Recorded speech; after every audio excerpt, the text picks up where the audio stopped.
you don't want to be bound by conventional thinking, because conventions and what's like atarimae changes over time.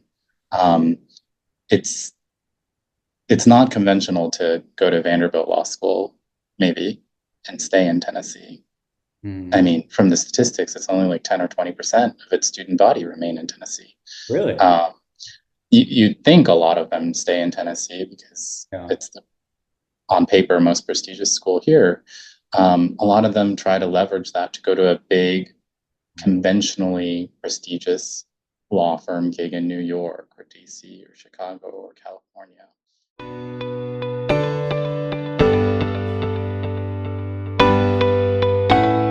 Yes, I'm Jin Yoshikawa, class of 2005 at American School in Japan. I was there for 3 years, 10th, 11th, and 12th grade. And currently I live in Nashville, Tennessee. I'm an attorney. I mostly do work with pharmaceutical companies and medical device manufacturers. I represent them in lawsuits. So if you're familiar with the term, I'm a litigator as opposed to a transactional attorney. And I'm, a mid-year associate, which means, I'm not super junior, but I've got some larger cases and I've got some more autonomy and I work with people and supervise people who are more junior to me. But I'm still in a supporting role to the partners who sort of lead the case. Um, so that's what I do. Well, thank you for taking your time out of your busy day to join us today. And I think we're just going to get right into one of the big questions, right? Which is, as an international school graduate, what about that? In your case, so you went to the American school in Japan. What about that experience has sort of brought you to where you are today? Well, I think that the best thing about going to an international school or a school like the American school in Japan is that you're surrounded by such high caliber, ambitious people. And so, you feel like you have to measure up. You feel, in a good way, entitled to greatness, to success, and you have to meet those expectations. The teachers have high expectations, the other students, your classmates, your greater community of parents, and their connections, their business connections, they all have high hopes for you, and it's not a burden. Um, and so you see people, alumni, and parents, and these folks go off to be in titans of industry, in banking, and in law, in politics, in technology. And so you're inspired, and it's always a constant motivation. Did you feel like the academic rigor? So you went to Columbia University for your undergraduate, a very top-notch, prestigious institution when it comes to higher learning. Did you feel like ASIJ's international, as one of the international schools, did a good job preparing you for Ivy League education? I think so. I think ASIJ does everything right. It has all the class opportunities. So, in 2002 to 2005, computer science was still a very burgeoning field. And this is way before AI. This is before even iPhones. And ASIJ had an APCS class. It had an APCS 1 and 2 class.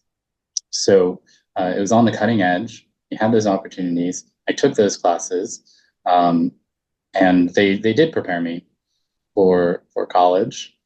So senior year, ASIJ also, hooked me up with an online course with Stanford to take like the next level for differential calculus or multivariate calculus, I guess. So um, substantively, that you're prepared curricularly. And then, you're surrounded by really smart people and you're given the environment to debate and speak publicly. You've got the extracurricular activities that also push you. So you're very far ahead of a lot of average students in college because you go to college and the student body is very diverse. Mm. And that's the whole point. And there are people who've gone to schools that are not as well funded, who haven't been given all these opportunities. And in a sense, you're there to also help them and also learn from those people as well. This might be a difficult one to answer, but a lot of students, like, well, people that graduated with us would tell me ASIJ was harder than college. So in your case, I know it's not apples to apples, but how did that experience at Columbia measure up to being a student at ASIJ? Obviously, it's going to be very individualized, the experience. I thought college was harder. I personally feel like high school classes it just sunk in me very easily and not, I mean, I apologize if this comes across as maybe sounding arrogant or something, but I felt like I didn't have to try very hard in high school. Like just being surrounded by teachers who really, really cared, especially ASIJ teachers. And you see them every day for not just during the class, but in the hallways and during extracurriculars and all that stuff. Like just being engaged was enough. And the information came. But with college, you're much more required to be like self-motivated. You have to go to class. You don't get in trouble if you don't go to class. I skipped a lot of classes in college. It's too early in the morning and I can't get up As did I. and you're not constantly like inundated with homework assignments, maybe depending on your major. I was an engineering student. Some classes I had problem sets, and others it was really just exams, mid-year and finals. Later on, you have projects and things like that, but you have to really be more self-motivated and not passive. And for some people, that could be harder. It was harder for me, certainly. Like I remember taking Japan Seminar with Kathy Krauth, and even at the time, I didn't necessarily agree with a lot of her perspectives or some of the perspectives that we read about or studied. But I still do take away the experience of having to interact with people with different viewpoints or opinions. Not that I did well in that class. I take from those experiences a lot of shame and embarrassment. And I consider like what I did, a lot of the things that I said or did in high school to be mistakes, but I learned from them. And I hope I don't make the same mistakes today. I hope I listen more. Obviously, this is an interview, so I end up talking a lot more than listening. It should be like this. Yeah. Yeah. But generally in day-to-day life, I aspire to have grown from those experiences in high school.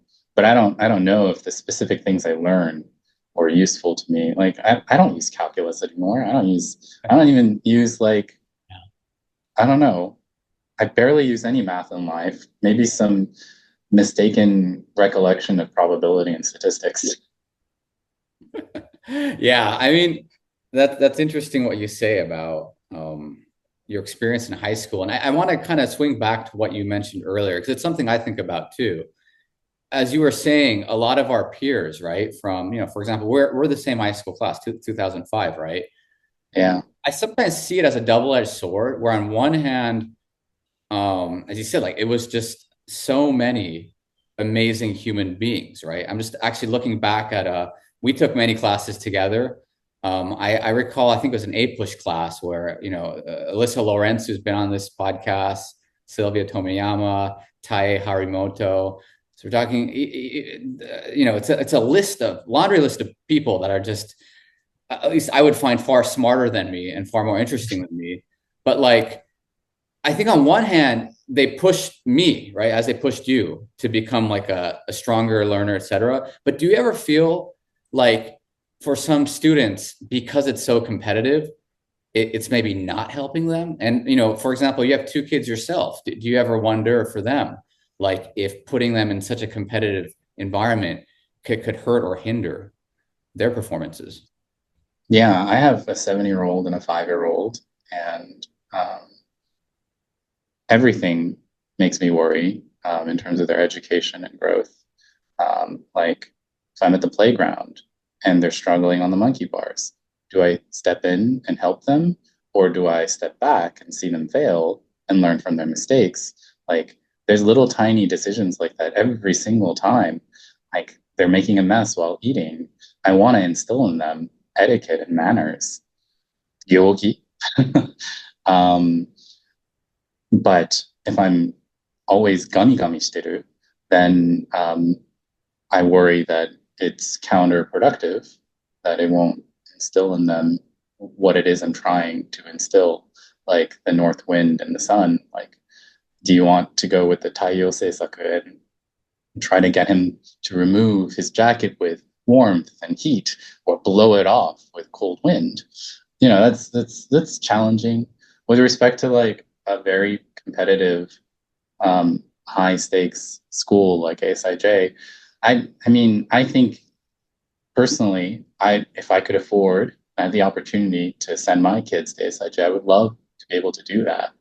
Um, I would want to send them to places like that for the opportunity, and say, it's not failure if you're not getting A's, or if you don't come out of it going to an Ivy League school. Um, you only can feel satisfied or fulfilled at the end of your life. There's no grade at the end when you die. And certainly no one's going to remember how you did in high school.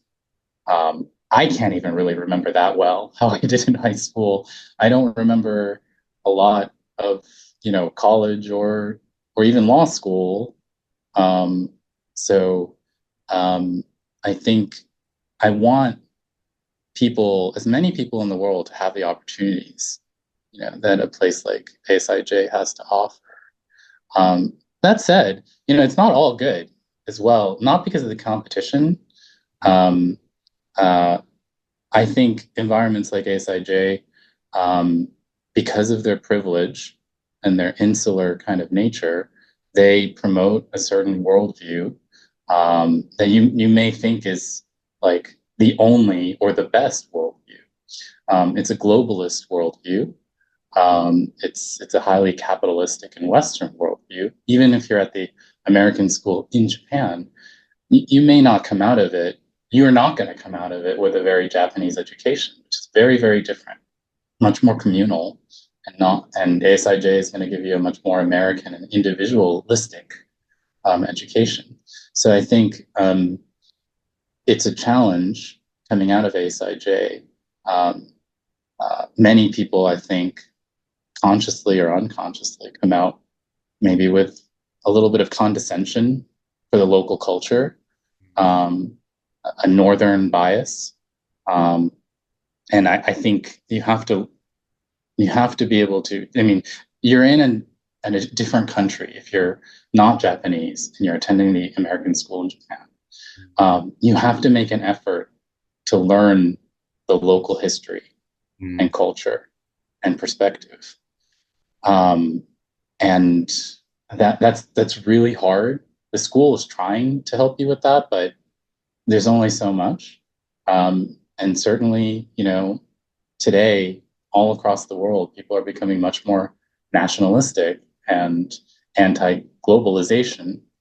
Um, in a sense, places like ASIJ are like the epitome, or the stereotype of what is evil with the world. Mm. So I think you have to take advantage of the opportunities. You have to make great friends and relationships. And then you also have to be self-aware of the privileges and blind spots that places like ASIJ instill in you. Yeah, I do totally agree with you about the blind spots of like, and I think that's something I had to learn too. you get to university and you realize like not everyone has parents that can just buy them, you know, X, Y, and Z. And we're not even talking about like Gucci bags or whatever. Right? Just talking about like sneakers, you know, $100 sneakers. At least from the ASIJ view, that was normal, right? Regardless of what socioeconomic demographic your parents were was among the ASIJ sphere, as well as you know, the point you mentioned about.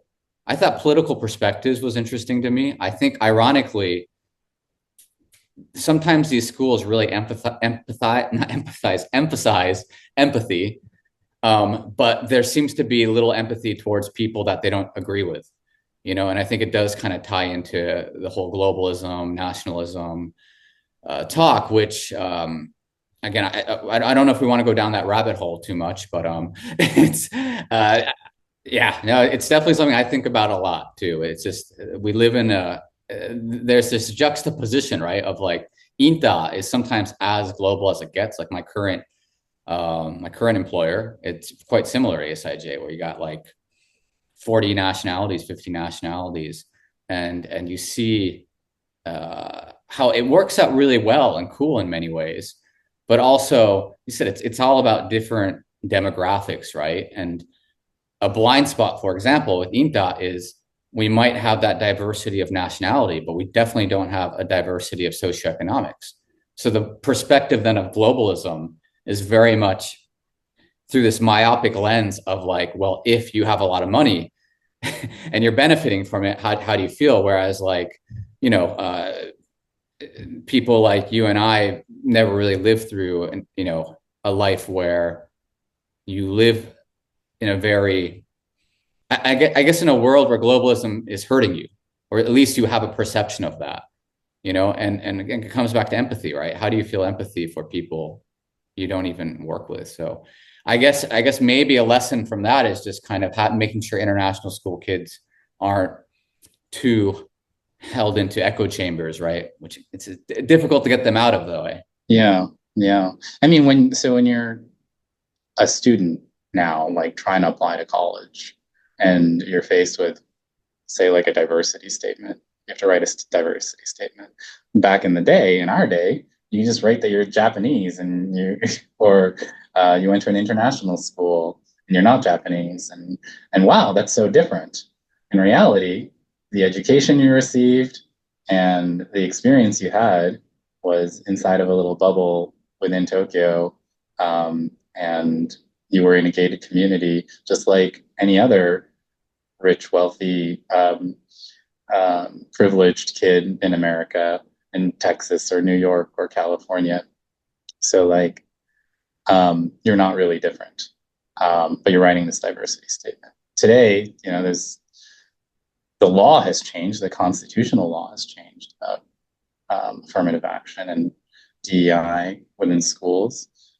You have to be a little more careful and think about how are you really different as an individual?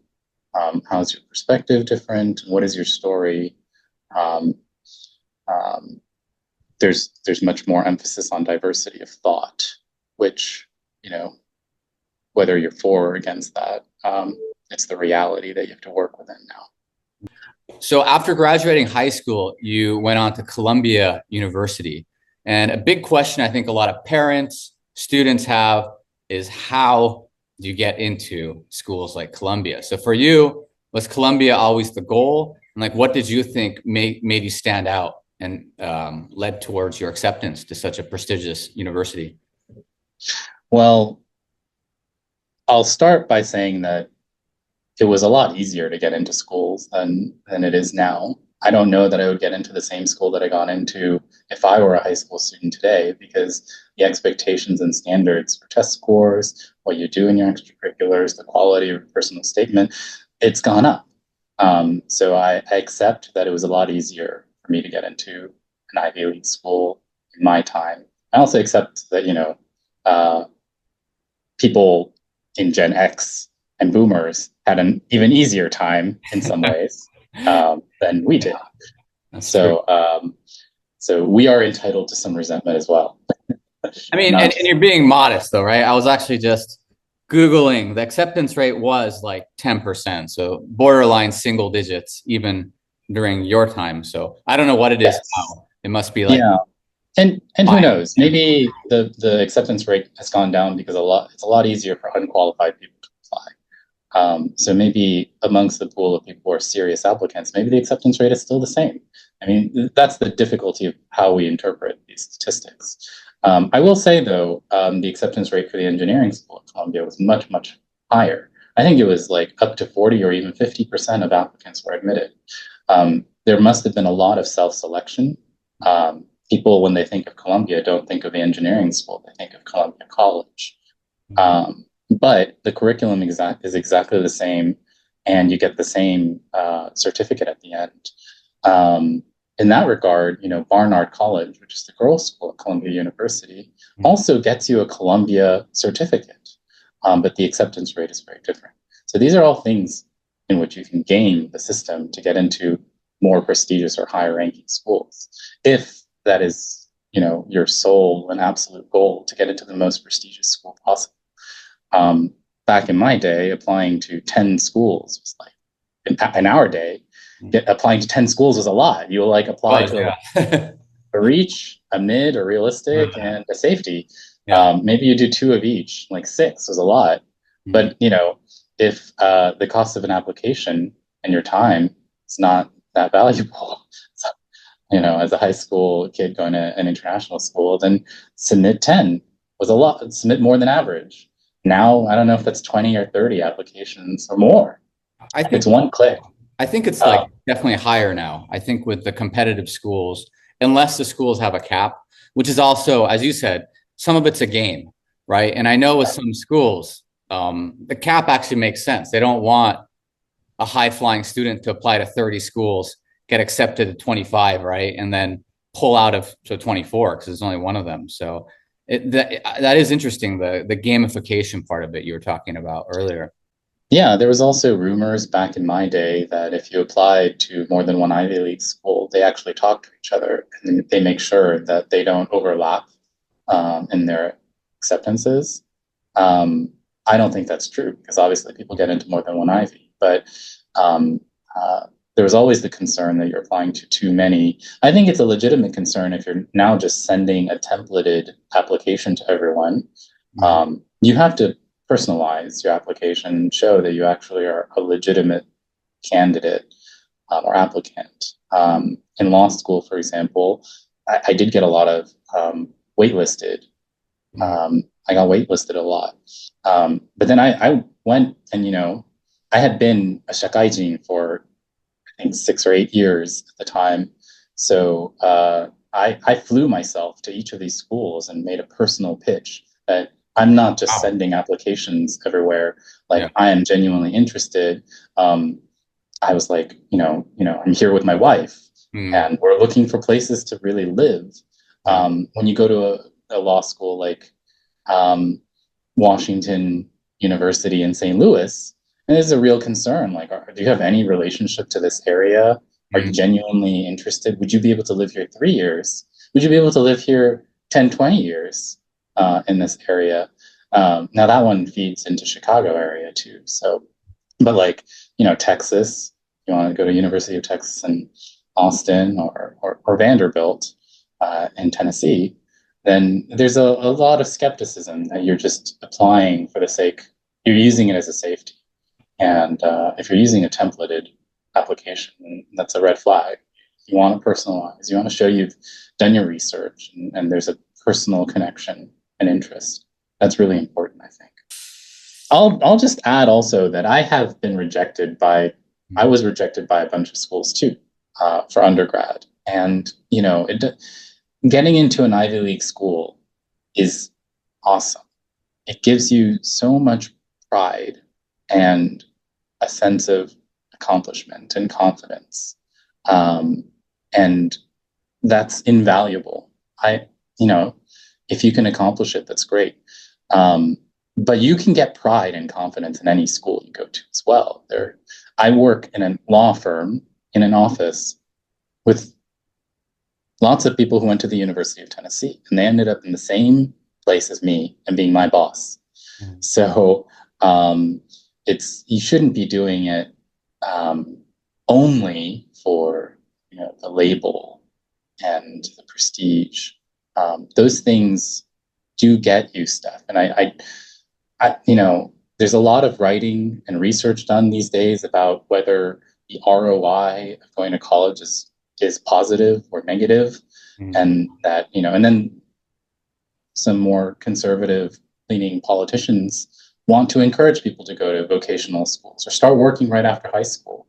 They say that's more fulfilling or meaningful way to live life. Even if it's not like economically in your best interest to go to college, or an expensive Ivy League school, I still highly, highly recommend it if you can. Like, at least consider it. Like, I mean, you read my mind, man. I mean to cut you up. That was going to be my question. Is so you got into the Ivy League. The pros, you said one is the pride, right? You have that brand, right? It's the same reason people pay more for a Gucci bag than like Uniqlo bag, right? But are there tangibles in regards to the job market that you've experienced having the Ivy League background? um, I'm sure there are, but if you're privileged, you don't feel it. Mm. You don't feel the things that are holding you back. Um, if anything, I wonder if people who didn't go to who don't have this label wish they had this label instead, rather than me like saying it was worth it. I don't. I just think that there are very, very smart people who always try to do a mathematical analysis about whether it's worth it. Mm. Like what is the best way to gamify this aspect? Like, you go to a top school and, all right, what's the best way to get into the best med school, the best law school? Well, you have to maximize your GPA. Oh, let's do the easiest major and take the easiest classes and not do any extracurriculars, because none of that stuff matters in a law school application. And then just focus on your LSAT the entire time. And then boom, you get into Harvard or Yale or whatever. And like, this is the way to maximize the scholarship you get. So you reduce your costs and maximize your outcomes. Like, if you're thinking that way, only, you're really holding yourself back. Um, there's plenty of studies out there that show that going to college is not worth it. Mm. When you say college, you're talking about undergrad now. Undergrad, Yeah. that it's not worth going to college. Yeah. That you're going to be in a mountain of debt that you won't be able to pay back, and the vast majority of people are in majors that are, not like practical or something, or that just getting into undergrad is not enough. You have to go to B school as well, and get an MBA. If you think that way in those terms only, you're really holding yourself back in the intangible ways. But yeah, so your question was about tangible benefits, but yeah, I mean, I get emails from the Columbia Alumni Network that has, branches all around the world and across the country in the United States. You know, your LinkedIn network looks very prestigious because you've got people who are now nearing 40 who are, working at huge pharmaceutical companies, or have started and sold multiple startup tech companies. And yeah, those are quote unquote tangible benefits. But I really remember staying up late at night and having like philosophical debates and discussions, things like, and the friendships, and then the common experience. And same with ASIJ too. I think, as to go back to what we were talking about before about what's so special about ASIJ, I think for many of us, being third culture or international was not a choice. It was thrust on us by our parents, right? Yeah. I was born in Japan. My dad really wanted to go to America, and he worked so hard to get a transfer to New York.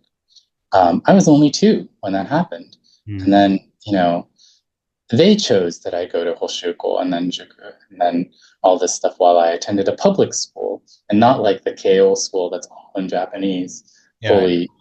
And then when we were finally back in Japan, I didn't choose to go to ASIJ. My dad was able to get tuition assistance from his company at the time.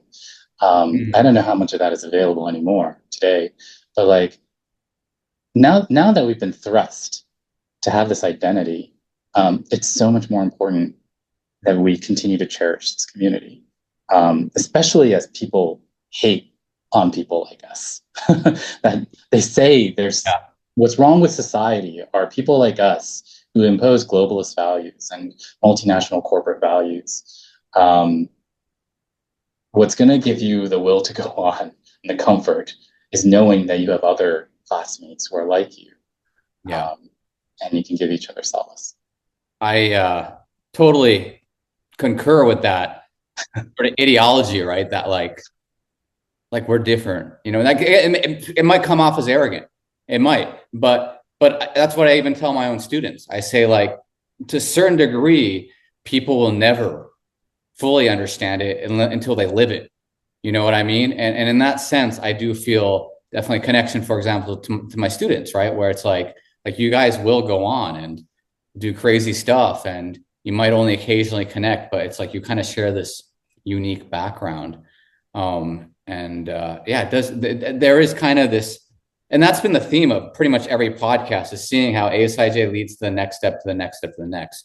So, kind of honing in now towards the end here, there is one thing we haven't spoken about, which actually I am really interested about getting, is you know, your background is US Japan, right? And you essentially had an option to work in both places, and you worked as a consultant for Bain, right, in Japan, as a so-called sarariman, basically, right, for some years, and now you're a lawyer in the United States. How were the experiences different? If you could redo it, would you, you know, if someone else was graduating college, let's say this next year spring, would you encourage people to go that Japan route, or would you wish you'd started off in the States earlier? I would encourage you not to think that it's a one choice and you're set for life, that you'll be able to do lots of things in life. So you alluded to the fact that I worked in Tokyo for Bain as a management consultant for a couple of years. And then I went off also to work in media production. I worked on Japanese variety shows. I shot Ittekyu and Sekai Gyoten News and, you know, dramas like Ichiman Puauma, like all this stuff. And I remember shooting the Perfume documentary in New York. Like, Like I did this for a while. yeah. And then I switched gears again and I was like, I'm going to do law school. Life is long and it's getting longer. Mm. So it's not like you have to decide and know what you want to do for life in college. In the moment, you may be leaning towards, like, I want to work in Japan and use my English skills, or wherever country you go to. And that's going to be a great experience, and you're not going to be stuck to that. And eventually, you're going to want to switch. And and I I am living proof that you can do that. Mm. And you will sort of reset a little bit, and you might feel like, you know, I'm 38 right now, and I'm a fifth year law firm associate. Other fifth years are potentially in their 20s. Mm. I'm 8 years behind. You may feel that way. I don't.